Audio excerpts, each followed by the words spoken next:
Saya silakan kita duduk kalau kita berdiri tadi. Selamat pagi Bapak Ibu Saudara-saudara. Dari ketiga bacaan kita yang menjadi bagian perenungan kita ialah dari bacaan yang kedua dari pertama Korintus pasal 6 ayat 12 sampai 20. Bapak Ibu Saudara-saudara, saya mengingat ketika saya masih SD antara kelas 5 atau kelas 6. Saat itu kami mulai berpikir kami ini sudah besar, dan karena itu mulai berpikir tentang moto, karena waktu itu teman-teman ada menuliskan di buku kecil seperti buku diary moto mereka dan juga kata-kata mutiara. Jadi ada nama, kemudian ada tempat tanggal lahir, kemudian ada hobinya, kemudian apa motonya dan apa kata-kata mutiaranya. Biasanya kami bertukar-tukar buku dan saling menuliskan apa moto kami. Dan ya mungkin saja moto itu sejatinya tidak asli dari pikiran kami karena kami merasa itu sudah besar. Tapi sebenarnya bukan berasal dari diri kami sendiri, tapi mungkin kami mencontohnya dari orang lain. Nah, setelah saya besar menempuh pendidikan, bangku kuliah, kemudian saya mulai berpikir bahwa ternyata moto yang kami dulu tuliskan waktu kami masih kecil, yang merasa sudah besar, bukanlah kata-kata biasa, tapi merupakan prinsip hidup. Prinsip hidup yang kemudian lahir setelah kami belajar berbagai macam ilmu, kami melihat banyak pengalaman, melihat banyak hal di dalam dunia ini, dan juga prinsip hidup yang lahir dari perjumpaan kedekatan dengan Tuhan.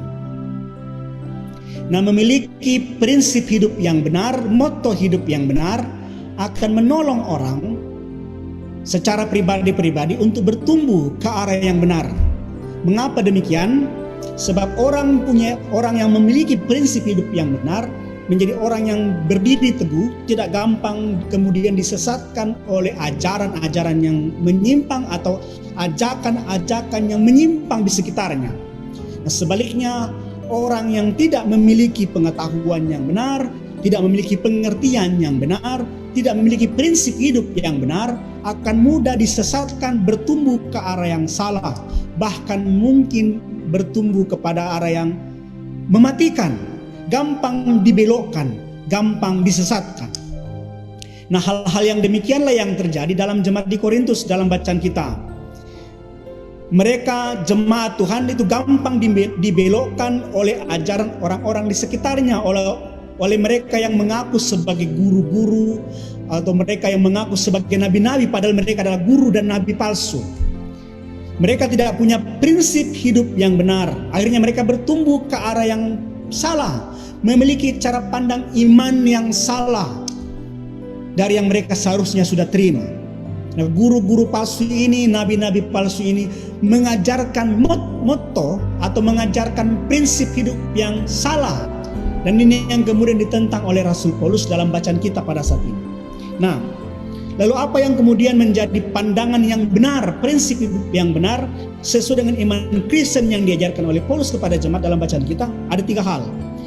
Yang pertama, dalam bacaan kita di ayat yang ke-12, bahwa hidup bukan untuk diperhamba tetapi untuk membangun. Ayat yang ke-12 dalam bacaan kita. Nah, motonya mereka, moto jemaat pada waktu itu dan moto kebanyakan orang ialah segala sesuatu halal. Dan hal ini yang kemudian diartikan bebas oleh jemaat. Mengapa kemudian diartikan bebas? Karena mereka berpendapat dan mereka berpikir ketika mereka telah hidup dalam iman Kristen, artinya mereka telah bebas dari segala sesuatu. Mereka telah bebas dari tuntutan hukum Taurat. Karena itu ya mereka bebas menafsirkan secara luas apa yang mereka dapat lakukan. Mereka boleh melakukan segala sesuatu dalam pikiran mereka. Nah, justru Paulus mengingatkan mereka bahwa ketika mereka mulai bebas melakukan segala sesuatunya, maka mereka harusnya berhati-hati agar jangan diperhamba. Pada saat mereka mengikuti ajaran guru-guru palsu itu, ajaran nabi-nabi palsu itu, pada saat itu mereka sebenarnya sedang diperhamba oleh pengajaran nabi-nabi palsu itu. pun ketika mereka mulai mengikuti keinginan duniawi mereka, hawa nafsu mereka, mereka telah diperhamba oleh dunia, telah diperhamba oleh hawa nafsu mereka. Dan karena itu dalam pandangan Paulus, sekalipun hal itu halal dilakukan, Paulus tidak mau begitu saja tunduk untuk melakukan, sekalipun itu halal dalam pandangan orang. Nah, kebebasan kita dalam iman Kristen bukanlah kebebasan untuk melakukan segala sesuatunya ataupun makan segala sesuatunya, tetapi kebebasan tidak lagi diperhamba oleh dunia dan segala hawa nafsu kedagingan apapun itu. Walaupun kita orang Kristen tidak mengharamkan apapun dan menghalalkan segala macam makanan, tetapi itu tidak berarti kemudian kita menjadi orang yang rakus, yang boleh makan segalanya, atau kemudian berpesta pora, mabuk segala-galanya. Sekalipun halal makanan itu, tidak berarti kita juga boleh bebas memakannya. Ya, sebab kita juga harus berpikir tentang kesehatan. Saya mengingat kalau orang berdoa makan, mereka berdoa atau kita berdoa agar Tuhan memberkati makanan itu dan kemudian memberikannya kesehatan, memberkatinya dengan kesehatan. Lalu kita makan tanpa kontrol, kita makan bebas makan kolesterol, kita makan daging banyak-banyak, kita makan lemak banyak-banyak, akhirnya ya tanpa terkontrol kita makan dan akhirnya kita sakit kembali. Jadi segala sesuatunya mungkin bebas kita makan, tapi tidak berarti kita menjadi rakus. Demikian juga dengan kebebasan untuk menyetujui hawa nafsu kedagingan kita. Ya, walaupun pada waktu itu dalam konteks jemaat di Korintus, percabulan dianggap halal, percabulan dianggap sesuatu yang legal untuk dilakukan. Tetapi perbuatan ini merupakan pelanggaran hukum yang Allah tidak kehendaki dan tidak pantas dilakukan oleh orang-orang Kristen. Nah, kita bisa bandingkan dengan beberapa kota, ada juga dulu di Indonesia tempat di mana prostitusi itu halal, percabulan itu halal, juga tempat-tempat di mana judi itu dianggap halal, kasino itu dianggap layak dilakukan. Jadi negara-negara tempat-tempat yang mendirikan kasino, tempat prostitusi itu melegalkan tindakan itu. Tapi bukan berarti karena itu legal, itu diperbolehkan untuk kita kerjakan. Kita bebas melakukannya. Rasul Paulus berkata, segala sesuatu halal, tapi bukan semuanya berguna.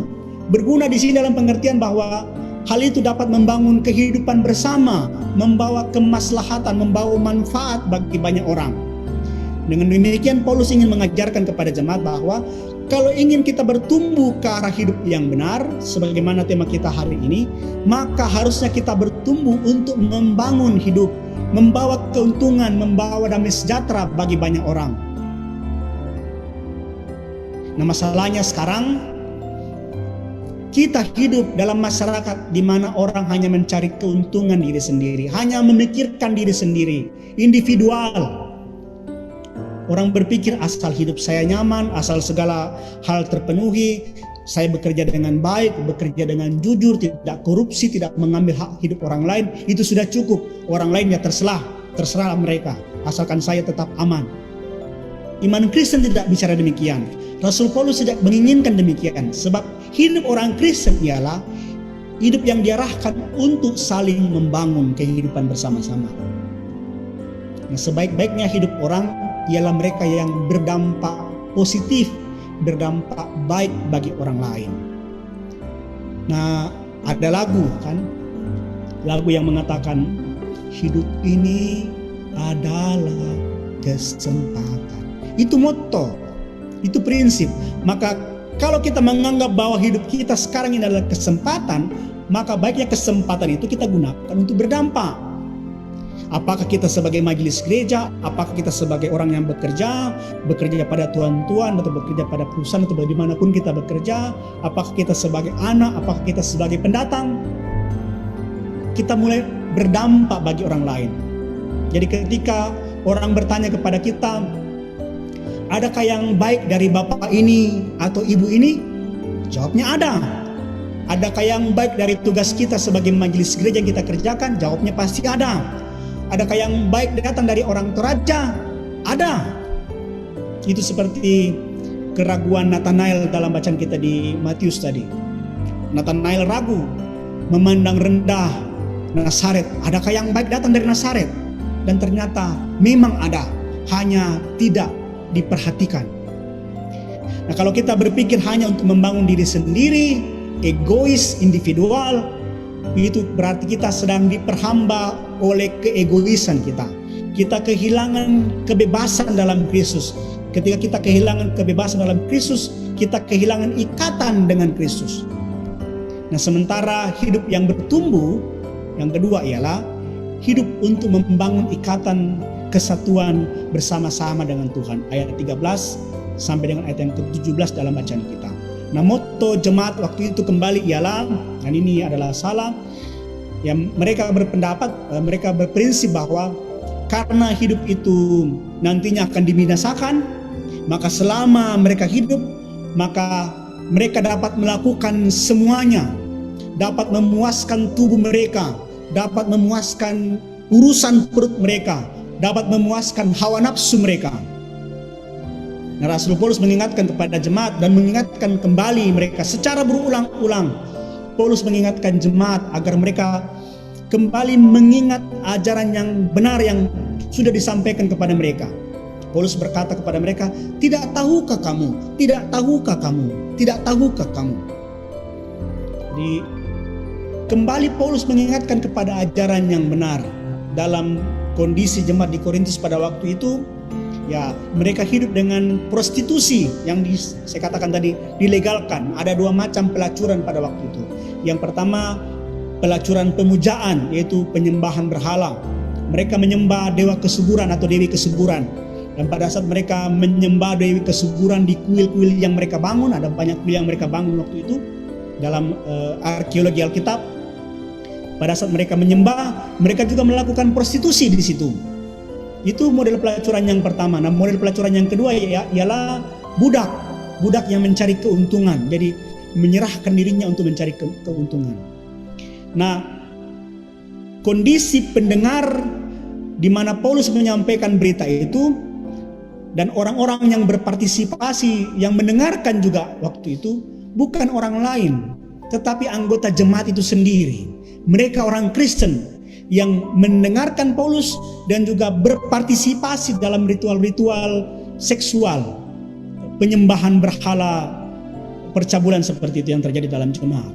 Nah, hidup kita orang Kristen bukanlah hidup untuk memuaskan keinginan tubuh, memuaskan urusan perut, memuaskan hawa nafsu. Paulus berkata kepada jemaat, "Kalau kamu mengikatkan diri dengan perempuan cabul, maka kamu pun terikat menjadi satu tubuh dengan perempuan itu." Sehingga dengan demikian jemaat kita tidak menjadi kudus. Dan kalau kita tidak menjadi kudus, diingatkan dalam ayat yang ke-9 dalam bacaan kita, perikop yang sama ayat yang ke-9, bahwa percabulan, kekudusan tidak mendapat tempat dalam kerajaan Allah. Kita mengingat dalam bacaan kita di pertama Samuel pasal 3 tadi. Mengapa kemudian anak-anak Eli dihukum oleh Allah? Karena mereka mengambil alih apa yang menjadi bagian Tuhan untuk kepentingan mereka sendiri. Apa yang harusnya dipersembahkan untuk Tuhan, mereka ambil sehingga Tuhan marah. Demikian juga dengan kita. Tubuh ini untuk dipersembahkan kepada Tuhan. Kalau kita ambil untuk hal yang tidak benar, Tuhan pun akan marah. Artinya tubuh menjadi sesuatu yang tidak berguna kalau kita hanya mengikuti keinginan nafsunya saja, keinginan kita saja. Sementara ketika kita menerima Kristus, kita disatukan menjadi bagian dari tubuhnya. Kalau kita hanya mengikuti keinginan nafsu dan keinginan duniawi, itu sama saja kita membawa Kristus untuk dicemarkan. Kita kemudian merendahkan Kristus dalam kecemaran dan menjadikan tubuh Kristus menjadi sesuatu yang tidak berguna. Dan karena itu Paulus mengingatkan kepada jemaat ayat yang ke-18, "Jauhkanlah dirimu dari percabulan."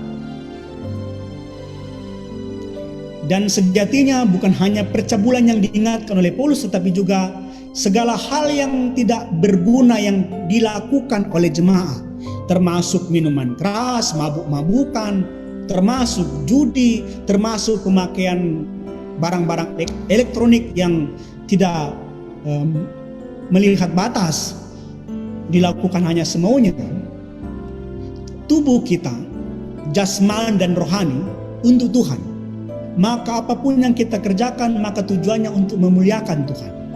Tuhan untuk tubuh. Kalau Tuhan untuk tubuh kita, maka Tuhanlah yang berkuasa dalam kehidupan kita. Pikiran kita dikuasai Tuhan, perasaan kita dikuasai Tuhan, tindakan kita dikuasai Tuhan.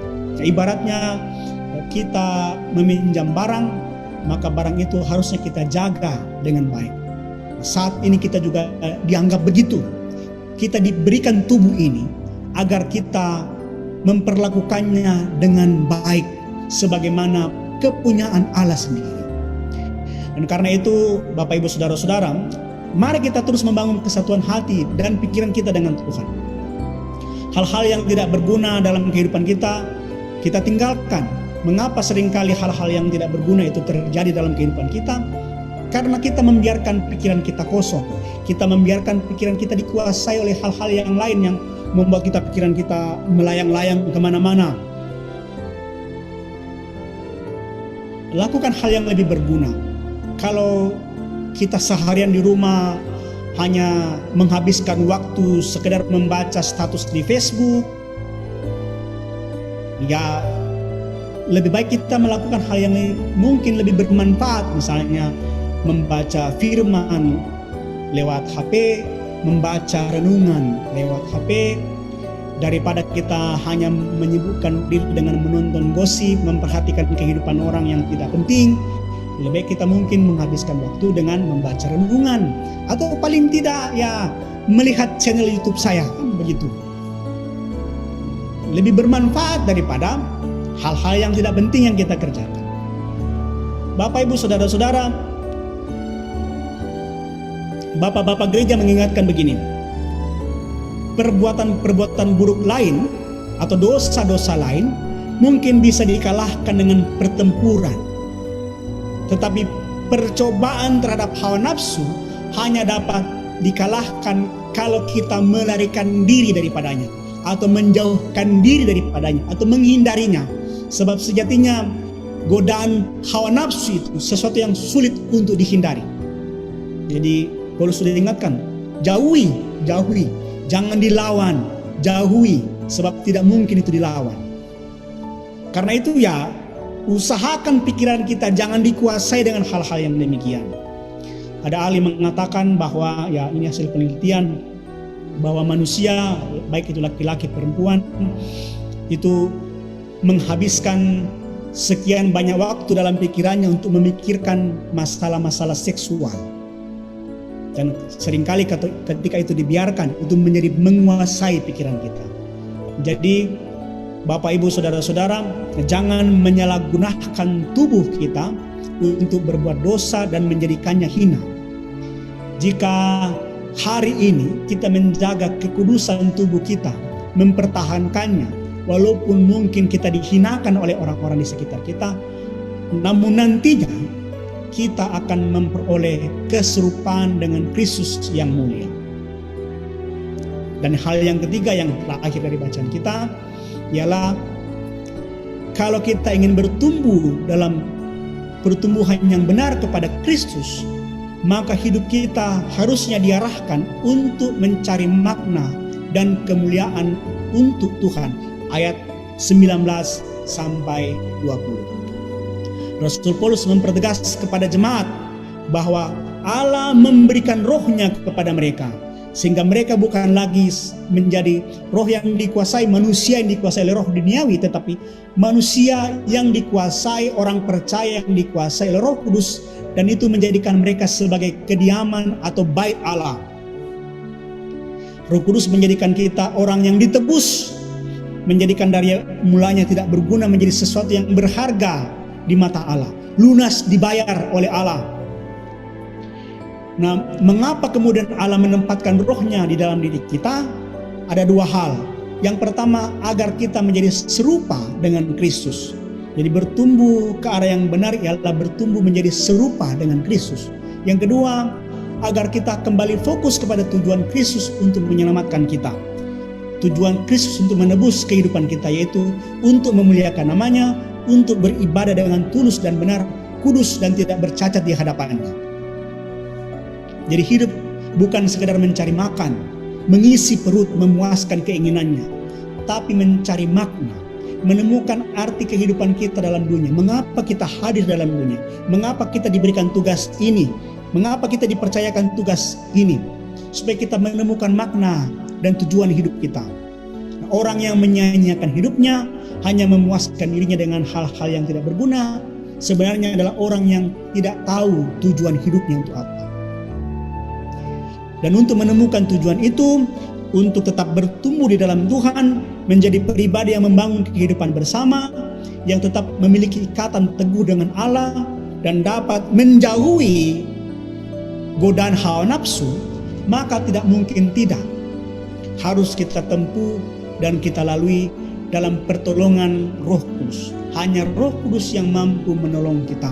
Dan karena itu Allah menempatkan rohnya dalam diri kita. Orang dewasa sibuk dengan hal-hal yang berguna. Orang dewasa menyibukkan diri dengan hal-hal yang menyukakan Tuhan. Sebab dewasa bukan soal umur.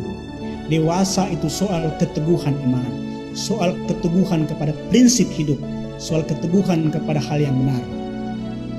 Karena itu ya, mari kita menyibukkan diri dengan mencari dan menemukan kehendak Tuhan. Sebab Bapak Ibu Saudara-saudara, memuliakan Tuhan dengan tubuh, pikiran, roh, jasmani kita, itu bukan pilihan, tetapi kewajiban kita sebagai orang yang sudah ditebus oleh Allah. Mari kita hindari hidup kita dengan memperdebatkan, mempersoalkan hal-hal yang tidak berguna. Soal halal lah, soal haram lah. Ya, apakah vaksin COVID itu halal? Apakah makanan ini halal? Itu hal yang tidak berguna untuk kita perdebatkan. Nah, ya mungkin orang-orang lain di sekitar kita atau di luar kita masih sibuk dengan hal-hal itu. Kita orang-orang yang sudah dewasa dalam iman tidak mempersoalkan itu. Ya, orang lain, negara lain itu sudah sampai ke bulan, sudah menciptakan matahari. Nah, negara kita ini masih sibuk soal halal haram, soal kafir mengkafirkan. Itu hal yang tidak berguna sama sekali. Kalau orang lain sudah mencapai kemajuan, ya jangan kita sibuk dengan hanya mempersoalkan tedong silaga, soal judi dan sebagainya. Itu hal-hal yang tidak membawa kemuliaan bagi Allah. Mari kita tinggalkan itu. Mari kita mendewasakan diri dengan tidak menghinakan diri kita dengan mencemarkan Roh Kudus yang Tuhan sudah berikan dalam hati kita. Dan kalau kita menguruskan diri dengan benar, maka kita akan bertumbuh ke arah yang benar sesuai dengan kehendak Tuhan. Amin.